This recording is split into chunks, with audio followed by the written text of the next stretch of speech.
নবীজি বললেন, বলো চুরির শাস্তি কি তওরাতে আছে? ও পড়তে পড়তে ওই জায়গাটা যখন টপকে দিছে, আমাদের সাহাবীদের ভিতরে যে হাফেজ ছিল বললে, দাঁড়িয়ে যা, দুটো শব্দ বাদ করে দিলে এটা করা যাবে না, মেয়েটির হাত কাটা হয়েছে। বন্ধুরা আমার, তখনই বিশ্বনবী বলেছিলেন, ওয়ালাউ কানা বিনতি ফাতিমাতা, এই জায়গায় যদি আমার মেয়ে ফাতেমা হতো তা আমি নবী মুহাম্মদ সাল্লাল্লাহু আলাইহি সাল্লাম নিজের হাতে তার হাত কেটে দিতাম। জি ভাই, এখন ন্যায় বিচার পাওয়া যাচ্ছে পৃথিবীতে? জি, আফসোসের কথা কটা বলবো। রসুল বলছেন, সাদাল কাবিলাতা ফাসিকুহুম জাইমুল কাওমি আরদুলহুম ওয়া উকরিমার রাজুলু মাখাফাতাস সারহি জাহারাতিল কায়নাতু ওয়াল মাজিফু। এমন একটা জামানা আসবে রে, গায়ের নেতা হবে চোর, লম্পট, লুচ্চা, দাগাবাজ, বেঈমানেরা। বিচার করবে কে? মাতাল, লুটেরা, সুদারু, জুয়ারি। আর গোটা দুনিয়াকে লুটে মেরে পঞ্চায়েতের মাল মেরে খেয়েছে, এরাই আবার গায়ের বিচারক হবে।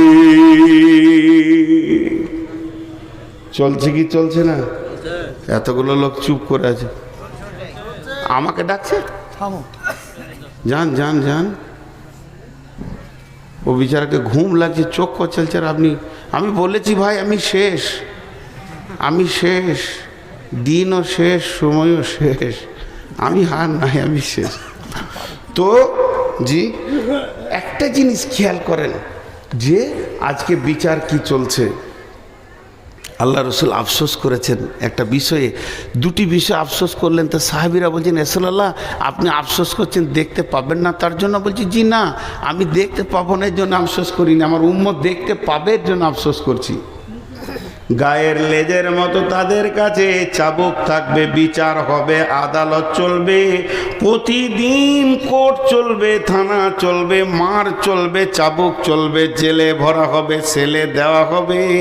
কিন্তু আফসোসের কথা এটাই, দোষী ব্যক্তি গায়ে হাওয়া দিয়ে ঘুরবে, আর নির্দোষী জেলে বসে বসে মার খাবি। চলছে না? কথা বলে না? আল্লাহ কি বললেন কোরআনে? ওয়ালা তাকরাবু মালাল ইয়াতীমি ইল্লা বিল্লাতী হিয়া আহসান হাত্তা ইয়াবলুগা শুদ্দাহু ওয়াউফুল কায়লা ওয়াল মিজানা লা নুকাল্লিফু নাফসান ইল্লা উসাহা ওয়া ইযা কুলতুম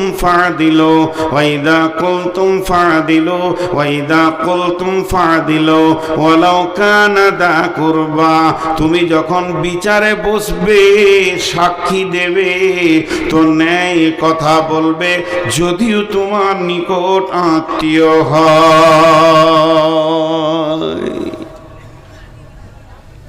একটা ছেলে 4 চাকা গাড়িতে লাগিয়ে দিয়েছে মোটর সাইকেল, এইখানে উদাহরণ দিচ্ছি আপনাদের বরজুমলাতে।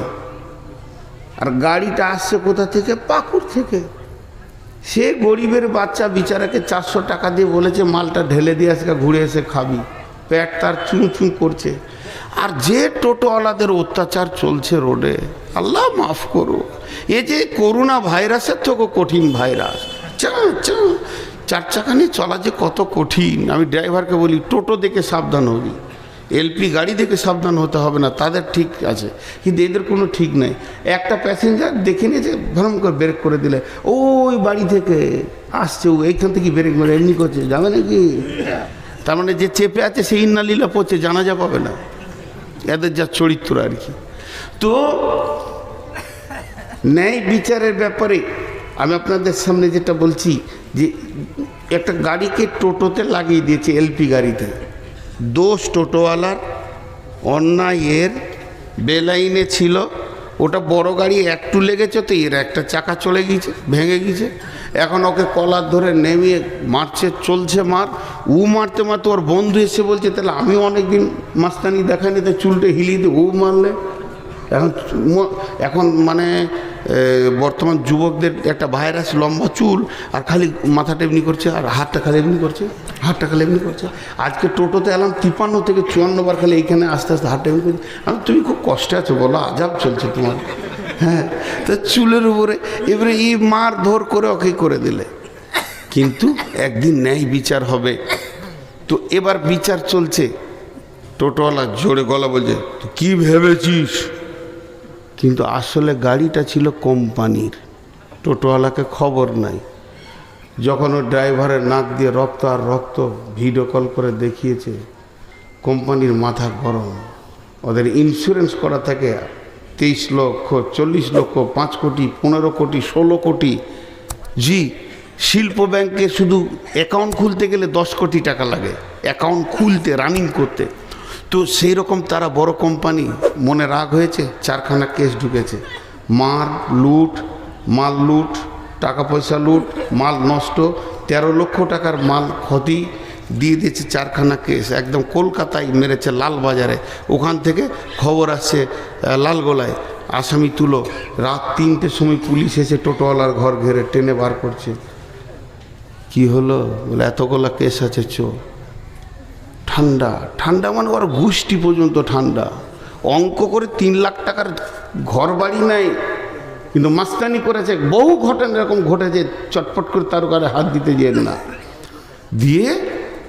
যখন ওকে থানাতে বসানো হয়েছে, মন দিয়ে শুনবেন, একদিকে ও তো বসিয়ে আছে, থানা বড়বাবু যে বসলো, একদিকে এসপি, একদিকে ডিএম, একদিকে এসডিও, আর একদিকে আরও কিছু কোম্পানির লোক। বিরাট টিম নেমে গেছে। ওকে তখন বলছে, তুই লাগিয়েছিলি না গাড়িটা লাগিয়েছিল? তখন গলার ভিতর থেকে আস্তি করে কেন বলছিস? তুই সেই দিনে কেমন করছিলি? যেদিন মেরেছিলি সেই দিন তোর গলার সাউন্ডটা কেমন ছিল, আজকে কেন হালকা হয়ে গেল? আদালতের মাঝে পড়েছো, সৈন্যের মাঝে আছো, এখন তোমার সমস্ত আম শুকিয়ে চূড় হয়ে গেছে। এখন তুমি আর আমলাও, তোমার নাম আমচুর। টেনেও সোজা করা যেছে না।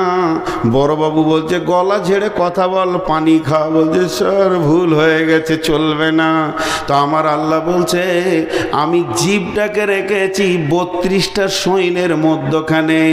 2টি সিবিআই কাস্টম তার উপরে আছে, 2টা সিআইডি রয়েছে, এই দিকে 2টা কাস্টম অফিস তাকে ঘিরে রেখেছে। মাথাটা হলো গোটা বডির আদালত। এতগুলোর ভিতরে যেদিকে তুই কথা বলিস, এটাই হলো তোর কথার জায়গা। আল্লাহ বলছেন, ওয়াইদা কুলতুম, যখন তুই কথা বলবে, ফাঁকা দিল, ইনসাফ করে কথা বলবে। তোর বডিতেই আমার সিআইডি কাজ করছে।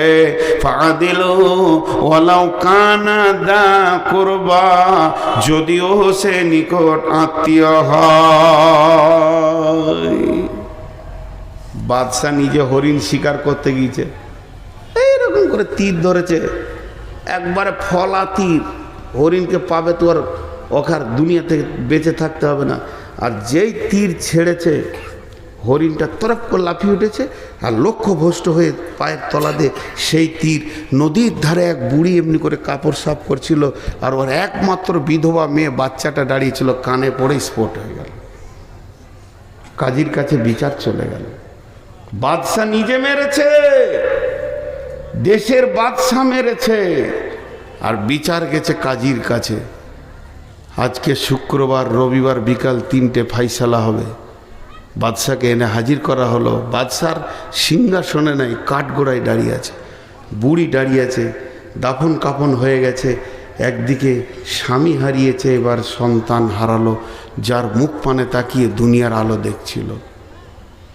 বাদশা তীর হাতে করে গিয়েছে, কাজী বিচার দিচ্ছে। বাদশাহ বলে, বলুন তুমি মেরেছো? বলে, হ্যাঁ স্যার, ইচ্ছা করে নয়, তবে লক্ষ্যভ্রষ্ট হয়ে গিয়েছিল। হরিণটা চলে গেল। যে নদীর ধারে ঘাটে উনি কাপড় সাফ করছেন, ওর বাচ্চার কানে লেগেছে তীর, স্পট হয়ে গেছে। বাদশাহ এবার ফাইসালা দিচ্ছে, জাল্লাদ আমার আল্লাহর ফায়সালা কতলের পরিবর্তে কতল। তুমি হরিণ মারবে না বাঘ মারবে তোমার ব্যাপার, কিন্তু তোমাকে ডানে বামে দেখতে হতো। যদি তীর লক্ষ্যভ্রষ্ট হয় তাহলে তীর কোথা গিয়ে পৌঁছাতে পারে। তুমি নিশা মতো পাগলার মতো হরিণের নিশাই মেরে দিয়েছ। অতএব হে জাল্লাদ, তুমি ওই বাদশার গর্দনকে উড়িয়ে দাও। বাদশাটি তাকে ধরলো, ধরে এইভাবে টান দিয়ে নিশান করে কাজীকে বলছে, কাজী রে, আজকেও আমি তীরটা এনেছিলাম, যদি আমার পানে মুখ পানে তাকিয়ে তুমি অন্যায় বিচার করতে আর একটা মার্ডার আমি করতাম। কারণ আমি তীর হাতে করে কাঠগড়ায় উঠেছি, এই জন্যে অন্যায় বিচার আমি দেশে মেনে নিতে পারবো না। আমার গর্দন চলে যাক, কিন্তু ন্যায় বিচার হয়ে যাক। বুড়ি তখন এই কাঠগোড়া থেকে কাঁদতে শুরু করেছে, কাজী সাহেব, এটা তো আমার মুজরিম, আমি যদি মাফ করে দিই বাদশাকে আপনি কি করবেন? বলে, আপনি মাফ করলে মাফ হবে। কাজী সাহেব, আমি ওকেই মাফ করে দিলাম। একটা সন্তান হারিয়েছি, এটার মায়ের কোল যেন আর খালি না হয়। বাদশা দৌড়ে এসে বুড়িকে জড়িয়ে ধরে বলছে, মা, তোমার যে সন্তান মাটিতে শুয়ে গেছে ওটাকে আমাকেই মনে করে নিয়ে তুমি আমার কাছে বাকি জীবনটা কাটিয়ে নাও। আল্লাহ বলছে, আরো সে নিচে ছায়া নিবি। আজকে একবার বিচারে বসে দেখবেন, কেন বিচার শুনতেই বিরক্ত লাগবে, বিচার শুনতেই বিরক্ত লাগবে। হ্যাঁ, একটা সাইকেলে অ্যাক্সিডেন্ট হয়েছে মোটর সাইকেলের সাথে, কাদা ছিল, কাদাতে স্লিপ করে গিয়েছে মোটর সাইকেলটা, সাইকেলের উপরে পড়ে গিয়েছে, সাইকেলটা ভেঙে গেছে। মোটর সাইকেলওয়ালাও তৃণমূল, সাইকেলওয়ালাও তৃণমূল, কিন্তু যার ঘরের সামনে কাদা সে সিপিএম। বিচার হচ্ছে, ও কাদা করেছিল কেন, টাকা ওকেই 10,000 লাগবে। সে বিচারা জানের ভয়ে 10,000 টাকা দিয়ে খালাস ফেলল। আমাদের এখানে সব জজ বসে আছে, যতগুলো বসে আছে জজ। হ্যাঁ, জি, শুধু ন্যায় বিচার নিয়ে কথা বললে অনেক কথা চলে আসে। নাম্বার 2 নম্বরটা কে যা ওই আরশের ছায়াতে থাকবে, সেই 2 নম্বরটা হলো ওয়াশাবুন নাসা ফি ইবাদাতিল্লাহি তাআলা। ওই যুবক, ওই যুবতী যে যৌবন কালটা আল্লাহকে দিয়ে দিয়েছে, আল্লাহর প্রেমে ব্যয় করেছে। যুবতীকে যেখানে যৌবন ক্ষয় করতে বলেছে ওখানেই ক্ষয় করেছে, আর যুবকরাও ওই জায়গায় যৌবনকে কাটিয়েছে। যুবকের যৌবনে 2টি ডিউটি, আর যুবতীদের যৌবনে 1টা ডিউটি। যুবতীদের যৌবন, যুবকের যৌবনে পুরুষের যৌবন কাল 2টি কাজ করবে। একটা কাজ করবে কে, সে ইনকাম করবে, যেখানেই থাকবে হাজুরে হালাল পয়সা নিয়ে সে জমা করবে। আল্লাহ বলেছেন, ফাইদা কুদিয়াতিস সালাতু ফান্তাসিরু ফিল আরদি ওয়াবতাগু মিন ফাদলিল্লাহি ওয়াযকুরুল্লাহা কাসীরান লাআল্লাকুম তুফলিহুন। আমার মতো সুগারের রোগীটা মসজিদে বসে বসে বসে বসে আসর থেকে মাগরিব পর্যন্ত যদি সুবহানাল্লাহ আলহামদুলিল্লাহ বলে, যে নেকিটা পাবে। একটা যুবক যদি শুধু একটা মাল সেল করার জন্য বেরিয়ে যায়, সে যে ইনকামটা করবে, যদি ও রাস্তার ধারে বলে 4 আনা 4 আনা 5 টাকা 5 টাকা, মানে চিড়ে বাদাম বিক্রি করছে 5 টাকা 5 টাকা 5 টাকা 5 টাকা 5 টাকা, মুখ দিয়ে কুল হল ইন্না আতাইনা নয়, 5 টাকা 5 টাকা 5 টাকা 5 টাকা। এই যে মুখ দিয়ে বলছে, লিবেন ভাই আপনি খান, আপনার ছেলে মেয়ের জন্য নিয়ে যান, এই যে ওর মুখটা চলছে। আর আমি মসজিদে বসে বসে সুবহানাল্লাহ সুবহানাল্লাহ সুবহানাল্লাহ, আমার থেকে লাখো গুণে বেশি নেকি পাবে। তসবিহ করাটা হলো সুন্নত নফল, কিন্তু হালাল হালাল উপার্জন করা হচ্ছে ফরজ, এটা কোরআনের হুকুম। ফরজ আইন। হে যুবক, তুমি যৌবনকালে ইনকাম করবে। আর কি করবে যৌবনকালে? ওয়াল হাফিজুনা লিহুদুদিল্লাহ, আল্লাহর কোরআনের হিফাজত করবে। যেখানেই শুনতে পাবে কোরআনের বিরুদ্ধে কাজ চলছে, জান দিব না হলে জান নিয়ে নিব। ইউকাতিলুনা ফি সাবিলিল্লাহি ফায়াকতুলুনা ওয়া ইকতালুনা, হয় কতল করব না কতল হয়ে যাব, আল্লাহর জমিনে বেঈমানি করতে দিব না। যুবক তুমি উঠে দাঁড়াও, দুটি তোমাদের কাজ। আর যুবতীরা কি করবে? কুল্লিল মুমিনাতি ইয়াগুদুদনা মিন আবসারিহিন্না ওয়া ইয়াহফাজনা ফুরুজাহুন্না, মেয়েদের যৌনাঙ্গ, মেয়েদের শরমগাকে কেন্দ্র করে আমার রব কোরআনে বেশ কয়েকটা আয়াত নাজিল করেছেন। আম্মা জানা এসাকে পাক করতে গিয়ে 11 খানা আয়াত নাজিল করেছেন। হযরত মারিয়ামের পবিত্র ঘোষণা করতে গিয়ে বেশ কয়েকটা আয়াত নাজিল করেছেন। এবং আমার রব সারা পৃথিবীর যত মুমিন আছে, আল্লাহ ওয়ালি আছে, এদের যৌনাঙ্গকে এক জায়গায় করে বলেছে তোমরা এটাকে হেফাজত করো। এটা যে কত দামি জিনিস।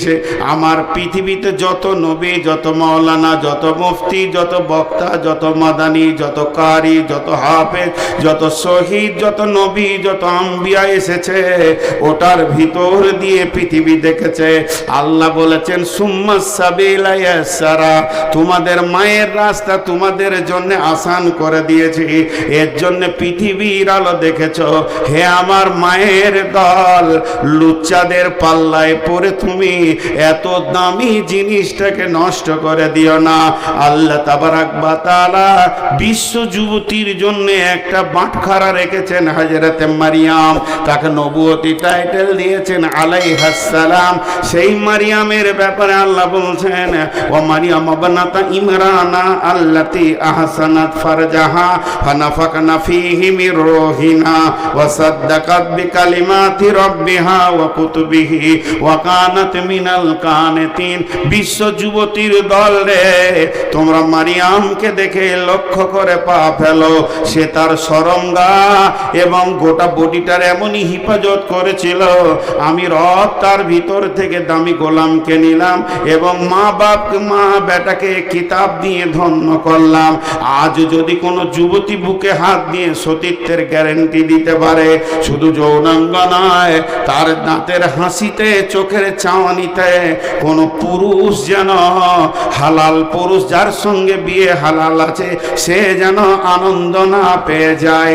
যদি তা পেয়ে যায়, মা তুমি বিক্রি হয়ে গেলে, তোমার দেহে আর কোনো মূল্য থাকলো না। এর জন্য যুবতীদের একটাই ডিউটি, সে শরমগায়ের হেফাজত করবে। আর পুরুষরা দুইটি ডিউটি করবে, একদিকে ইনকাম করে সংসার চালাবে, অন্যদিকে দিনের হেফাজত করবে। আমার নবী বলছেন ওয়াশাবুন নাসা ফি ইবাদাতিল্লাহ, ওই যুবক যুবতী আল্লাহর রহমতের ছায়াতে কোটা লেগে যাবে, যার যৌবনকাল আল্লাহর হুকুমের ওপরে চলেছে। আর 15 মিনিট পানি খায় আর একবার।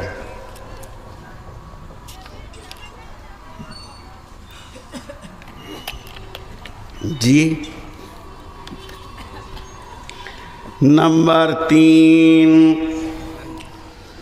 ওয়ারাজুলুন কালবুহু মুআল্লাকুম বিল মাসাজিদি। আহা, বিরল বর্ডারে ঢুকেছি আমি বাংলাদেশ, ওই রাধিকাপুর হয়ে দিয়ে সমস্ত পাসপোর্টের কাজ হয়ে গেল, তো ভোগ লেগেছে, একটা হোটেলে গেলাম। তো বলছে কি খাবেন? আমরা ছোটো মাছ আছে, আমরা বলি ছোট মাছ, ওরা বলে গুঁড়া মাছ।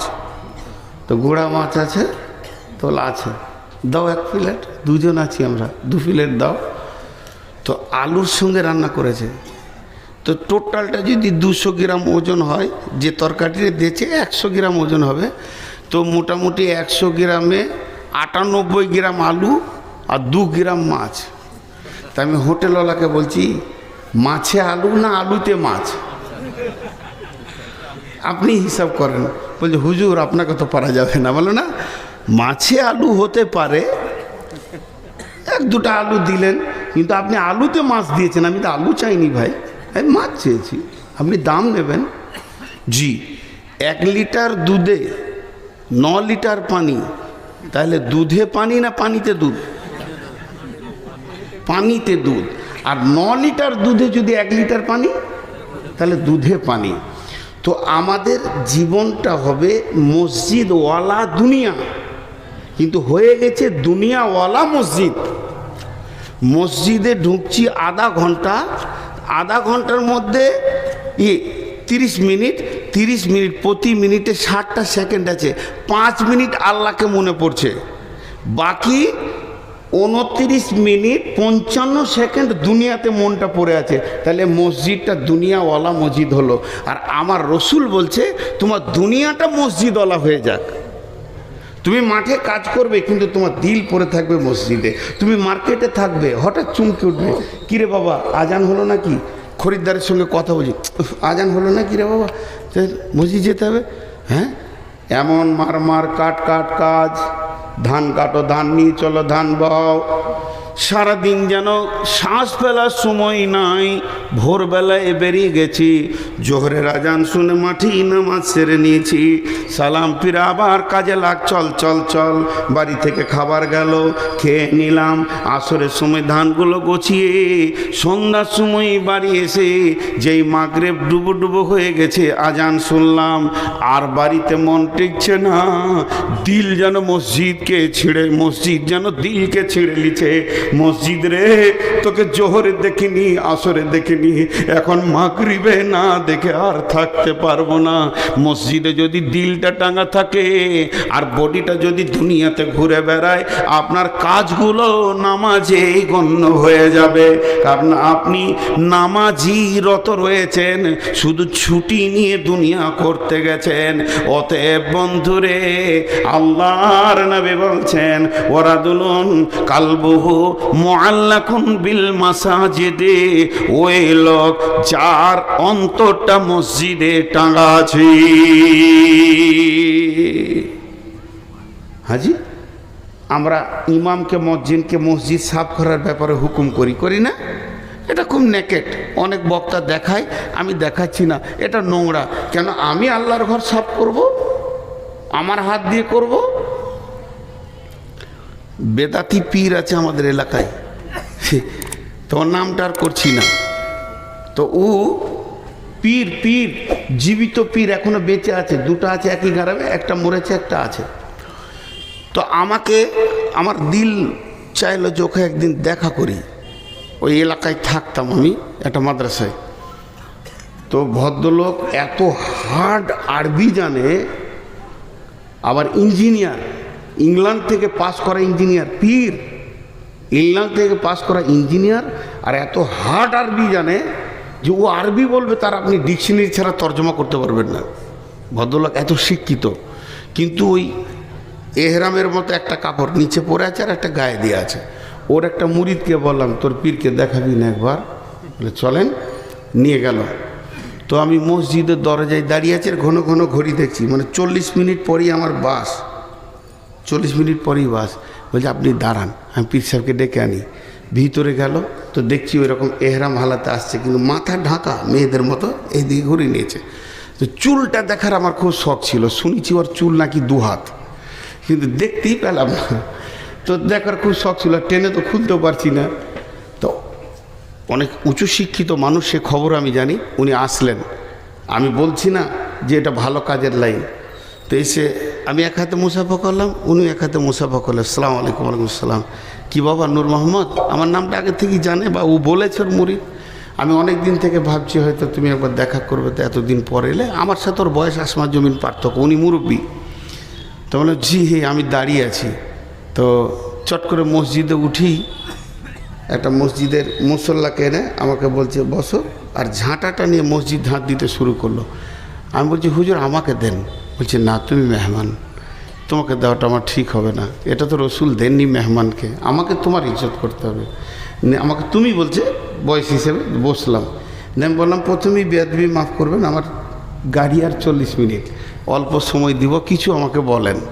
তা ও কথা শুরু করলো যে আজকের দিনে এখন তোমার সঙ্গে আমার দেখা হবে এবং অল্প সময় টাইম দেবে, আমার কিছু মনে করার নাই, এটা ফায়সালা আসমান থেকে এসেছে, আল্লাহর ফায়সালা।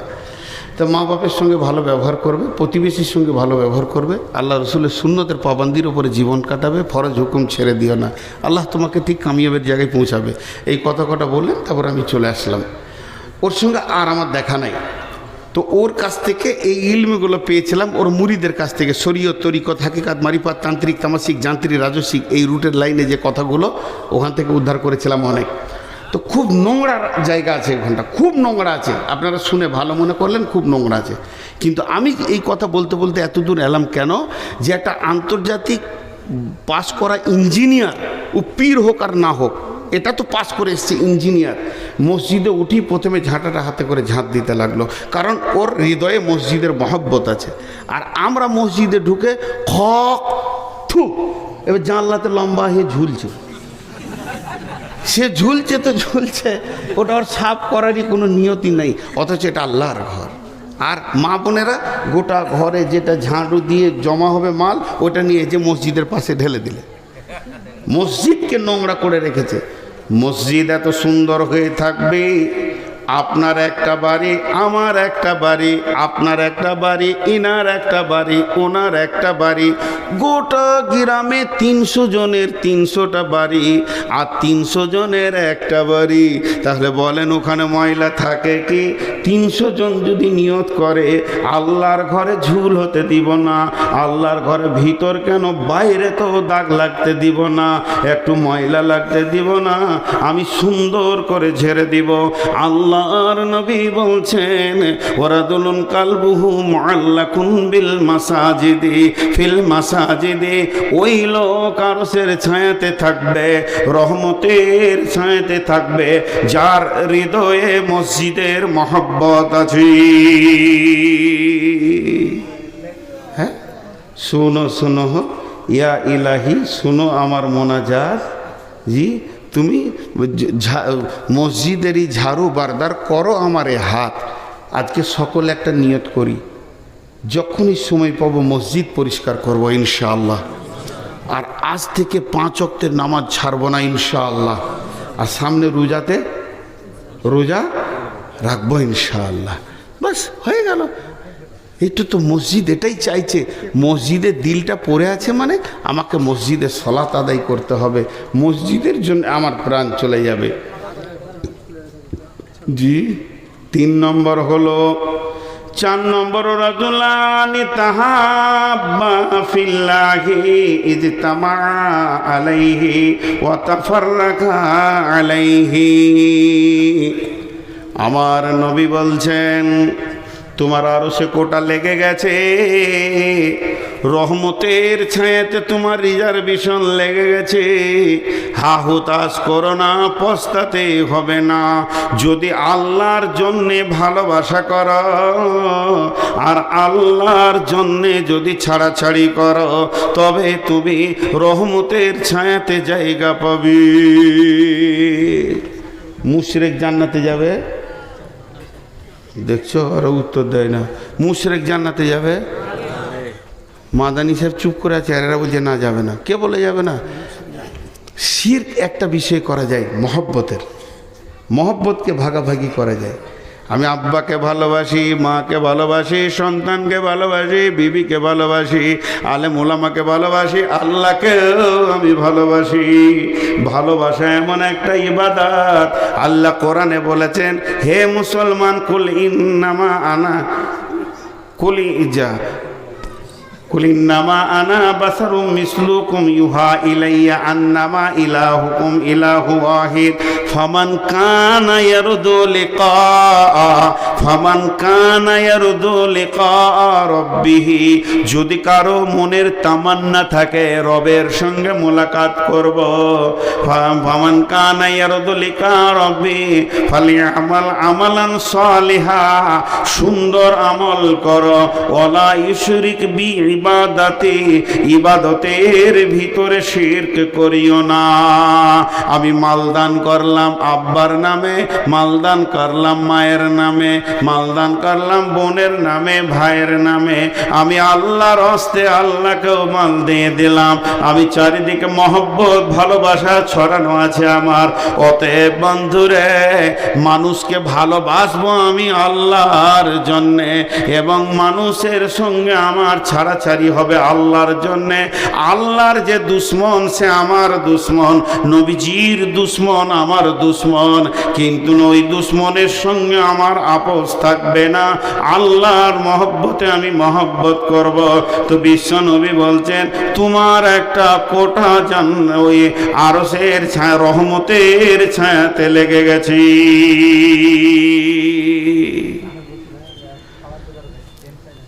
বর্তমানে যত ভালোবাসা হয় স্বার্থ লুকানো থাকে। কথাটা বুঝাতে পারলাম? স্বার্থ লুকানো থাকার কারণে ওটা প্রেম বলা যাবে না, ওটার নাম হবে ধান্দাবাজ। ওটার নাম কি? ধান্দাবাজ। ওর যখনই স্বার্থ ফুরিয়ে যাবে টুক করে কেটে যাবে।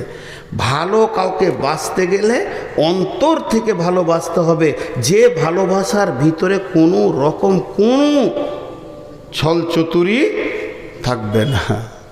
জি, তাহলে আর 3 মিনিট আছে, ঘড়ি।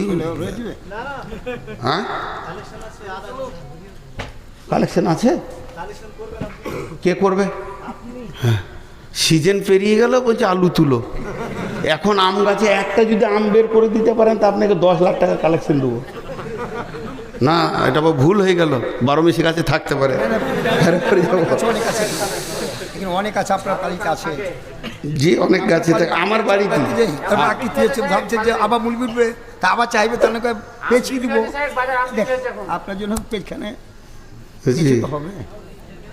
আল্লাহ রসুলের পরে বলছেন, 5 নম্বরে বলছেন, রাজুলুন দাতুহু ইমরাতুন দাতা মানসিবিন ওয়া জামালিন ফাকালা ইন্নী আখাফুল্লাহ। এরা উঠছে কেন? ও ভাই যারা যে কটা যেছেন পয়সা দিয়ে যান, ওই পয়সা দিয়ে যান।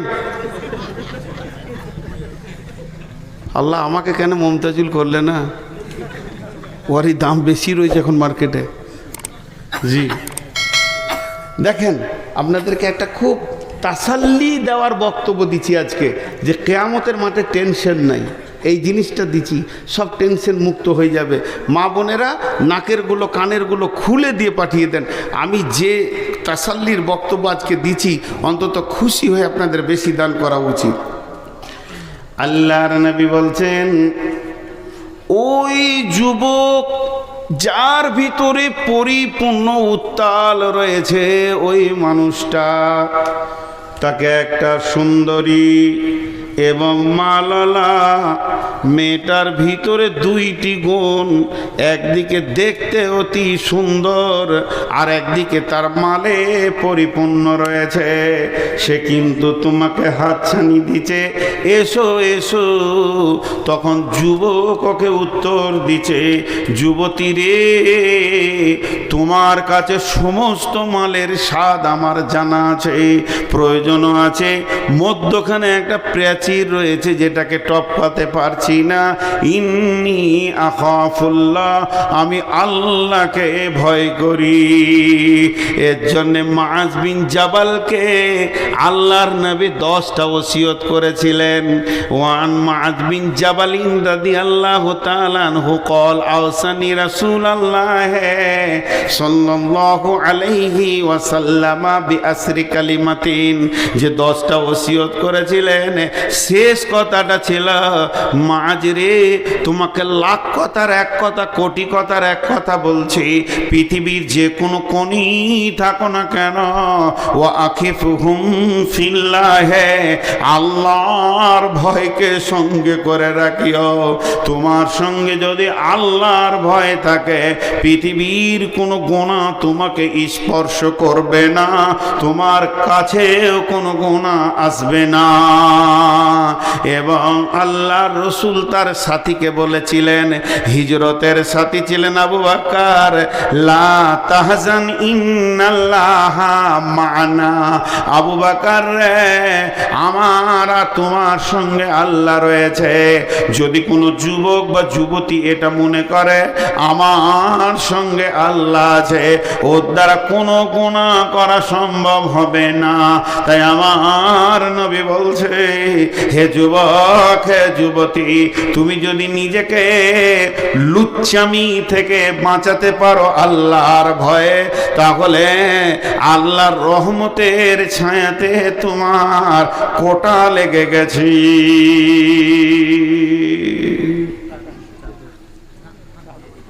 জি, কটা হলো ভুলে গিয়েছি। 5টা হলো। 6 নম্বরে, ওয়ারাজুলুন তাসাদ্দাকা বিসাদকাতিন ফাআখফাহা হাত্তা লা তা'লামু সিমালুহু মা তুনফিকু ইয়ামিনুহু। আল্লাহ তাবারাক ওয়া তাআলা রাসূল বলছেন, ওই হাত দান করনেওয়ালা, সে ডান হাতে দান করেছে, বাঁ হাতকে তার খবর নাই। ছন্দ করে আদায় করে দান করা যাবে বলেছে আলেম ওলামারা। আমি তো আলেম নই, জাহেল। তো আলেমরা বলছে আদায় করা যাবে, কিন্তু ছন্দটা যেন শরীয়তের বাইরে না হয়।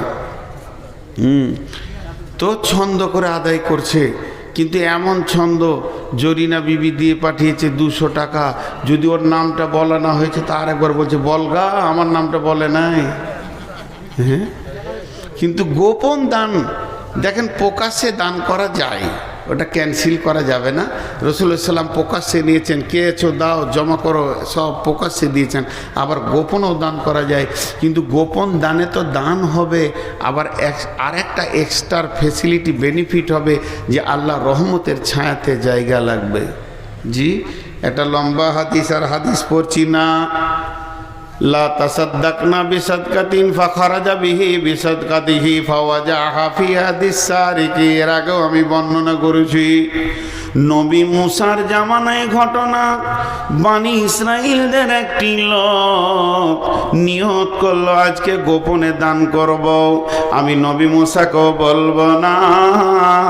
এই হাদিসটা ইমাম বুখারী আলাইহি রাহমা বর্ণনা করছেন। বিশ্ব নবী বলেছেন, নবী মুসার জামানায় ঘটনা, লোকটা কত এখলাসের সঙ্গে দান করছেন, এমনকি নবীজিকেও সে জানাচ্ছেন না, সেই জামানার নবীও জানছে না। সে গোপনে এক জায়গায় এতটি মালকে, এতটি স্বর্ণ মুদ্রা হোক, রৌপ মুদ্রা হোক, দিরহামকে বেঁধেছে, রাতের আঁধারে ঘুরছে। আজকে রাতে দান করব, এমন লোককে দিব যেন কেউ না জানতে পারে আমি দান করেছি। মোড়ে একজনকে দিয়ে দিল ওর কোলে। এবার দানটা দিয়ে নিজেকে কাপড় ঢাকা নিয়ে লুকিয়ে আঁধারে পালিয়ে গেল। ওই মালটা নিয়ে এবার গয়ে প্রচার, সকালবেলায় যেখানে 5টা লোক ফাসবাহু ইয়াতাহাদ্দাসুনা তুসদ্দিকাল লাইলাতা আলা সারিকে, যেখানেই 5টা লোক সেখানেই আলোচনা হচ্ছে, ওরে কপাল শোন, আজকে রাতে কে গোপনে দান করেছে, করবি কর, এলাকার সেরা চোরকে করেছে। চোরের হাতে মাল পড়ে গেছে। এবার দান কারণেওয়ালা তো জানছে যে আমি করেছি, তাহলে চোরের হাতে পড়ে গেল। ওর মন আফসোস, বলছে আজকে আর একবার করবো। আবার ওই রকম টাকা নিয়ে বের হয়েছে, আজকে বেটা ছেলেকে দিব না, তারা মেয়ে মানুষকে দিয়ে দেবো। আঁধারে দিয়ে দিয়েছে। ফাসবাহু ইয়াতাহাদ্দাসুনা তুসদ্দিকাল লাইলাতা আলা জানিয়া। সকালবেলা বলছে, ওরে সুবহানাল্লাহ, গতকালকে দিয়েছিল চোরকে, আজকে দিয়েছে বেশ্যাকে। দান করনালা বলছে কপাল কি হচ্ছে রে, চান্স লাগছে না কেন, এ তো ভেজাল খালি সাইড হয়ে যাচ্ছে। আবার বলছে আচ্ছা দান 3 দান, আজকে একবার দেখি। আবার বের হলো, দেখছে কোনো যুবককে দিব না, যুবতীকে দিব না, থুত্তুড়ে বুড়াকে দিয়েছে। সে রাস্তার 3 মোড়ে বসে আছে, খুক খুক করে কাঁদছে, বলছে এর মতো গরিব আর নয়, তাহলে একেই দিয়ে দি। ওর কোলে দিয়েছে। ফাসবাহু ইয়াতাহাদ্দাসুনা তুসদ্দিকাল লাইলাতা আলাল গানি। সকালবেলায় কারায় পাড়ায় মোড়ে মোড়ে আলোচনা চলছে, দানের বহর বেড়েছে। প্রথম দিন দিয়েছে চোরকে, দ্বিতীয় দিন দিয়েছে বেশ্যাকে, তৃতীয় দিন দান করেছে এলাকার বড় লোক একমাত্র হাড় কিপটে বকিলকে। এবার ও কাঁদতে শুরু করেছে, আল্লাহ কি করলাম যে আমার দানকে কবুল করছো না। পরে বর্ণনা দিচ্ছেন হাদিসটাতে যে আল্লাহ বলছে তোর 3 দিনের দানকে কবুল করে আমি 3 জনকে হেদায়েত দিয়েছি। ওই জানিয়া মেয়েটা বলছে আল্লাহ আর জীবনে নোংরা কাজ করব না। এই এটা বিয়ে বাড়ি পেয়েছিস? তখন থেকে শুনেই গেছি হায়া সরব নাই, চিল্লাইছে। তো আপনারা একটু ধৈর্য ধরেন। তো ওকে জানিয়াকে হেদায়েত দিয়েছি, চোরকে হেদায়েত দিয়েছি, বখিলকেও হেদায়েত দিয়েছি। দেখেন, দান যদি এখলাসের সঙ্গে হয় তাহলে তার রিয়াকশন আলাদা হবে। আর একটা আছে 7টার মধ্যে বলে নি, শেষকালে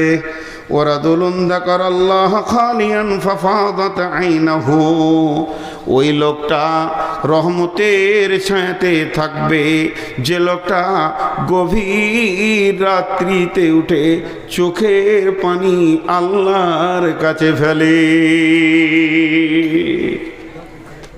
অনেকে বলবে দোয়া জানি না। খ্যাপা, সব থেকে বড় দোয়াটা আমার কাছে শিখেলেন, চোখের পানি। এর থেকে বড় দোয়ার কিছু নাই। বাচ্চা ছেলে কোন ভাষায় কথা বলে? 1 বছরের 1.5 বছরের বাচ্চা, হ্যাঁ, কান্না করে।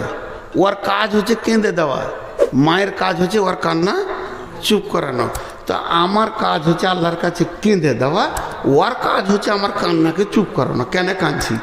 মামলা হয়েছে, ঋণ হয়েছে, ব্যথা হয়েছে, অসুস্থ হয়েছে, ছেলে কথা শোনে না, মেয়ে কথা শোনে না, বিবি কথা শোনে না, আব্বা কথা শোনে না, ভালো লাগছে না, শরীর চলছে না, যত রকম তোমার অভাব আছে এতগুলা বলার তুমি বলতে পারবে না, মনেও থাকবে না।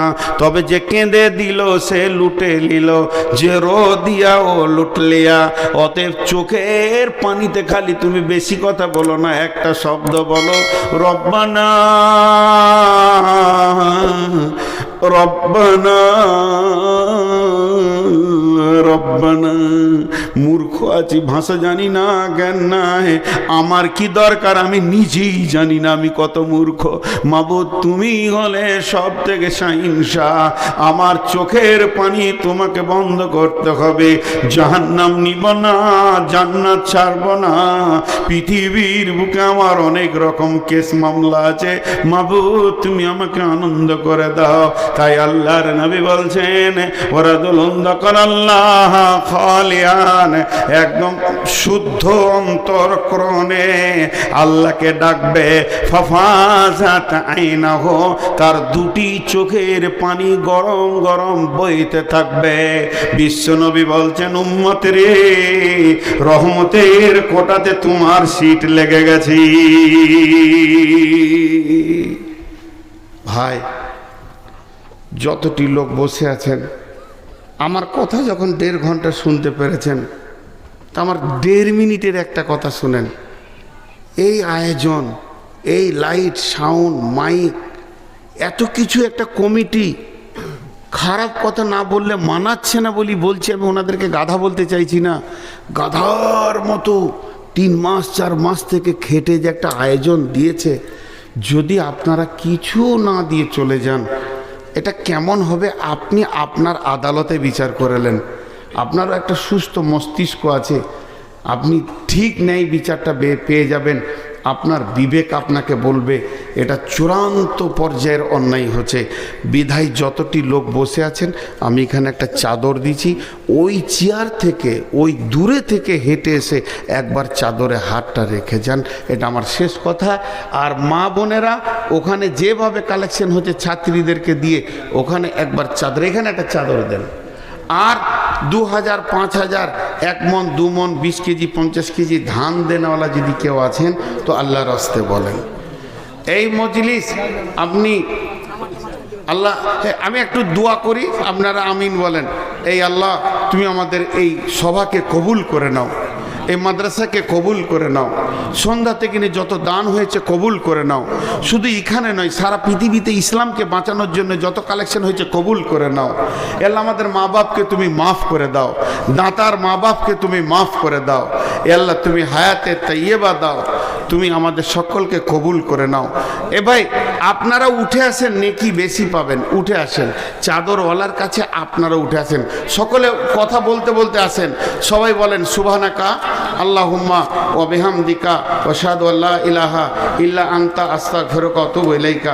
আপনারা উঠে আসেন ভাই আমার, একজনও চাদরে হাত না দিয়ে যাবেন না। আপনার টাকা নাই, আপনি খালি হাতটাও চাদরে দিয়ে তারপরে যাবেন। জি, টাকা লাগবে এমন কোনো শর্ত বলিনি, টাকা নাই, খালি হাতটা চাদরে দিয়ে যান। আল্লাহর গোলাম, রসুলের উম্মত, আপনি একবার বিসমিল্লাহ বলে বরকতের দোয়াটা দিয়ে যান। আপনার বরকতের দোয়াতে ইনশাআল্লাহ আল্লাহ তার মাদ্রাসাকে, আমাদের মাদ্রাসাকে, বানাতকে কবুল করে নেবেন। বিধায় আপনাদের কাছে খুব মিনতি করে করজোরে বলছি, আল্লাহর ওয়াস্তে আপনারা দিয়ে যান। না সবাই আসবে, কেউ বাদ যাবে না ইনশাআল্লাহ, কেউ বাদ যাবে না। কোথা কোথা ঢুকে গিয়েছে আর পাবি।